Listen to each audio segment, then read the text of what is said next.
बिस्मिल्लाहिर्रहमानिर्रहीम। अस्सलाम वालेकुम। मैं जलील खान कुलाची, आप मेरे यूट्यूब चैनल देख रहे हैं। गुजरने वाला पाकिस्तान के सियासी मंजरनामे में कुछ इंतहाई अहम तरीन चीज़ें हैं जिसके ऊपर डिस्कस करनी है। सबसे पहले अंसार अब्बासी का नाम आपने सुना होगा, और अंसार अब्बासी साहब को खबरें कहाँ से मिलती हैं। मैं अपनी बारहा वीडियोज़ में बारहा ये जिक्र कर चुका हूँ कि अंसार अब्बासी साहब को खबरें कहाँ से मिलती हैं और उनके पास एक्सक्लूसिव खबर क्यों होती है। अगर आप थोड़ी बहुत भी सियासत से दिलचस्पी रखते हैं, मामलात को थोड़ा बहुत भी समझते हैं, तो आपको यकीनन ये इल्म होगा कि अंसार अब्बासी साहब को एक्सक्लूसिव खबर कहाँ से मिलती है। बहरहाल उन्होंने द न्यूज़ में जंग में एक मजमून लिखा। उस मजमून में ये कहा कि पीटीआई इमरान खान और जनरल आसिम मुनीर के दरमियान सुलह कराने के लिए तैयार है। अब पीटीआई से मुराद जनाब सदर साहब को लिया गया है, यानी सुप्रीम कमांडर जो है फौज के, उनको लिया गया है, इशारा उनकी तरफ है। यानी वो बंदा इमरान खान और एस्टेब्लिशमेंट के दरमियान सुलह कराने के लिए तैयार है।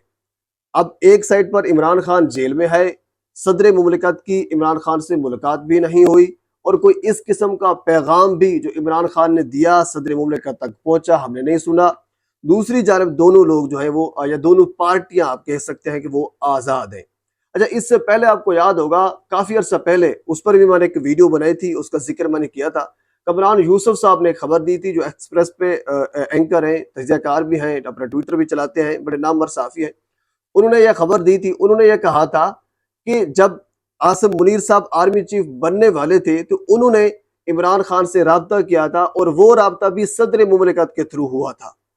और उसमें आसिम मुनीर साहब ने यह पैगाम भिजवाया था इमरान खान को कि आप मेरी मुखालफत क्यों कर रहे हैं। तो उसका जवाब सदर मुमलिकत को इमरान खान ने दिया। वही जवाब जब सदर मुमलिकत ने आसिम मुनीर साहब को दिया, वो बेसिकली कुछ शराइत थी, कुछ चीज़ें थी। जब उन्होंने वो पैगाम आगे तक पहुंचाया तो फिर आगे वालों ने वो मानने से इनकार कर दिया। वो बात यहाँ तक पहुंच गई। बात करने का मकसद सिर्फ ये है कि जब हुकूमत होती है और एस्टेब्लिशमेंट और हुकूमत एक पेज पर हो तो उस वक्त कोई और बात होती है।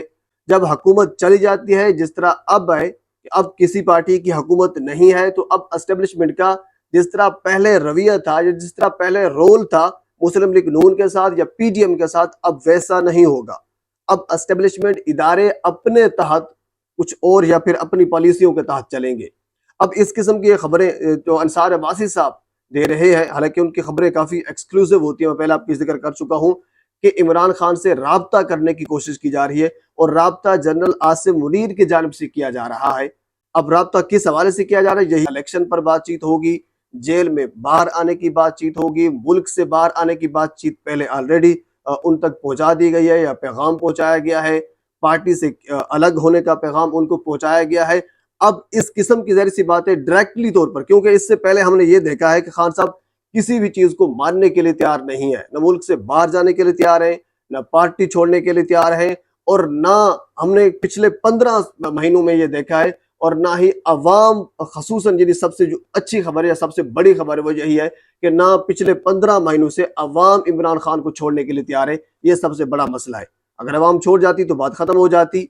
इसी हवाले से आपको एक खुशखबरी भी दे देता हूँ, क्योंकि जब ये इलेक्शन का नाम आता है तो पाकिस्तान तहरीक इंसाफ के लिए एक खुशखबरी होती है, क्योंकि वो ये चाह रहे हैं कि इलेक्शन हो, क्योंकि उनको पता है कि इलेक्शन होगा तो हम वाज़े तौर पर जीतेंगे। बहरहाल 27 अगस्त को केपीके में ज़िमनी बल्दियाती इंतखाबात हो रहे हैं, तकरीबन 21 अजला में, जिसमें पिशावर है, नौशहरा यानी परवेज़ खटक साहब जिसको आप जानते हैं, उनके हलके में, और इसके अलावा बाकी और भी अजला हैं, इसमें 21 अजला में ज़िमनी और बल्दियाती इलेक्शन हो रहे हैं। यानी आज 26 है, कल शाम को जब रिजल्ट आएंगे तो आपको पता जाएगा कि इलेक्शन क्या होता है और खान साहब की मकबूलियत कहाँ है।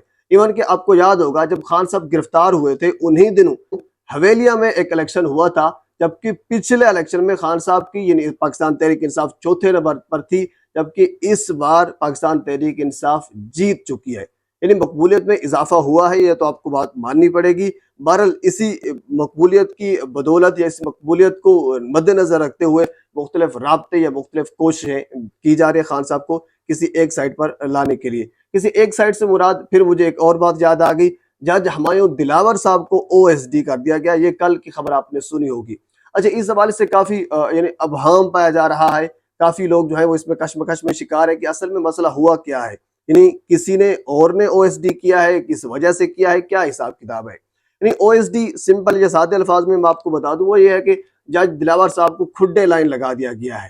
یعنی ایک بندہ جو پہلے جج ایک سیٹ پر موجود تھا، منصف تھا، فیصلے کر رہا تھا، اب ان سے وہ کام لے کر ان کو کسی اور کام پر لگا دیا گیا ہے. یہ چیمبر ورک کرے گا یا جو بھی کرے گا، یعنی کسی اور کام پر لگا دیا ہے. اچھا، یہ جو لگایا گیا ہے یہ اس کی اپنی مرضی سے لگایا گیا ہے، کیونکہ خط لکھا گیا ہے. اس خط میں یہ کہا گیا ہے کہ ایک تو ان کو دھمکیاں دی جا رہی ہیں، دوسرا جو میرے ذرائع سے مجھے معلوم ہوا ہے کہ جج دلاور صاحب جب عدالت میں جائیں گے، اب ظاہر سی بات ہے آگے والی چیز تو دیکھنی ہوگی، تو ہو سکتا ہے نیکسٹ ٹائم ان کی عدالت میں کچھ اس قسم کا ناخوشگوار ہی واقعہ پیدا نہ ہو جائے.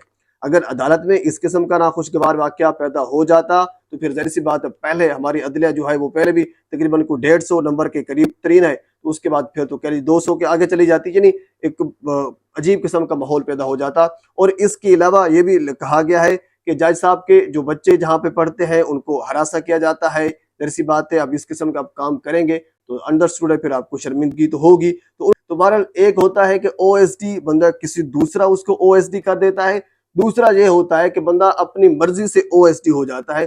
دلاور صاحب وہ کہتے ہیں کہ اپنی مرضی سے ضلالت اپنے گلے باندھی ہے، تو یہ اس کو آپ نعمت کہہ سکتے ہیں یا پھر زحمت کہہ سکتے ہیں، اللہ کی طرف سے عذاب کہہ سکتے ہیں یا کچھ بھی کہہ سکتے ہیں، یہ آپ کی اپنی مرضی ہے جو نام اس کو دینا چاہیں. اچھا، اس کے علاوہ حضور والا اگلی خبر یہ ہے کہ کاکڑ صاحب نے جو ہمارے نگراں وزیر اعظم ہیں، انہوں نے، کیونکہ آج کل بڑا شور ہے سوشل میڈیا کے اوپر، کیونکہ الیکٹرانک میڈیا کے اوپر تو زیادہ یہ شور غل نہیں ہے، یہ خان صاحب کے دور میں ہوتا تھا، لیکن آج کل سوشل میڈیا کے اوپر، ڈیجیٹل میڈیا کے اوپر بڑا شور ہے بجلی کے بلوں کے اضافے کے حوالے سے. تو کاکڑ صاحب نے کل اجلاس بلا لیا ہے، اتوار والے دن انہوں نے اجلاس بلایا ہے، اور اجلاس میں یہ طے ہوگا کہ بجلی کے بلوں میں اضافہ کیوں کیا جا رہا ہے.